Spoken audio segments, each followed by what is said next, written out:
একটু খেয়াল করে দেখেন হবে। আজিম আজিম তোর বড় ভাইয়ের কাছে গেলাম, ওর কাছে ভাত নেই। ওই যে ছেলের কাছে গেলাম, ওরও খাওয়া হয়ে গেছে। তোর কাছে কয়টা ভাত থাকলি দে বাপ।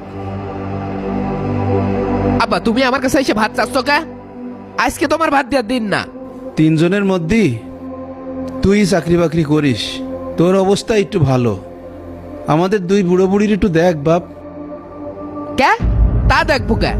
জমি জমা দেওয়ার সময় তো সমান 3 ভাগ করেছো, তখন তো আর আমার দিকে তাকাওনি। তোমার যে ছেলের কাছে ভাত খাওয়ার কথা সেই ছেলের কাছে যাও, আমি এত দায়িত্ব নিতে পারবো না। অনেক ক্ষুধা লেগেছে বাপ, কয়টা শুধু ভাতই দে। ঘরে কাঁচা মরিচ আছে, তাই দিয়েই খেয়ে নিবানে। ভাত নেই, আর যে ভাত ছিল সেই ভাত গরুকে দিয়ে দিয়েছি। গরুকে ভাত না দিয়ে ওই ভাতগুলোই আমাকে দে। দেখছো না আব্বা, আমার গরুর স্বাস্থ্য আগে থেকে কত কমে গিয়েছে। আর এই বিকেলবেলা করে জ্বালানো তো আব্বা, যাও তো যাও তো যাও। হায় রে সন্তান, জমির ভাগগুলো পেয়ে গেছিস, এখন আমার থেকে গরুর মূল্যই তোর কাছে বেশি।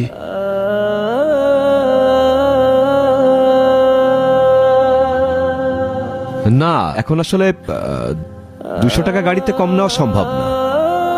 বোঝেনি তো বাজারের যে অবস্থা।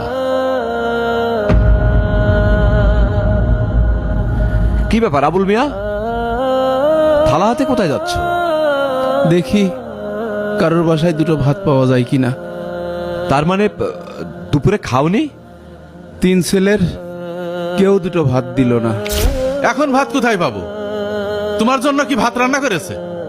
আর তোমার বৌমা কি তোমার জন্য ভাত রান্না করে বসে আছে? তোমার যে ছেলের কাছে ভাত খাওয়ার কথা সেই ছেলের কাছে যাও। সারাদিন না খেয়ে আসি। শেষমেশ কোনো কুল কিনারা না পেয়ে আবুল মিয়া রাস্তায় বের হলে চেয়ারম্যানের সাথে তার দেখা হয়। তিনি চেয়ারম্যানকে সব খুলে বলেন। চেয়ারম্যান তাকে নিয়ে বাসায় আসে। আই এটা কি হলো? কি হলো? হ্যাঁ, তুই একবার আমার কাছে খাতি পাঠাইছিস কে? তোরা তো ভালো করেই জানিস আমার ব্যবসা বাণিজ্য ভালো চলছে না, আমার আয় রোজগার কমে গিয়েছে। আমি আর বাপের খাতি দিতে পারবো না, তোরা খাতি দে। কে ভাই, আজকে তো তোর খাতি দেওয়ার কথা, আমি খাতি দেবো কেন? আমি একদিন খাতি দিতে পারলাম না বলে তোরা খাতি দিতে পারবি না? কি রে ভাই, এসব কি? তোরা জানিস যে আমার নিজেরই 1.5 কেজি চালি ভাত লাগে, তাও তোরা বাবার আমার ঘরে পাঠাইছিস। হ্যাঁ, তোরা বড় হয়ে গেছিস বলে কি যা খুশি তাই করবি নাকি? বড় ভাই, তুইও যে বাপের ছেলে আমিও সেই বাপের ছেলে। তুই বাবাকে খেতে না দিতে পারলে আমিও খেতে দিতে পারবো না।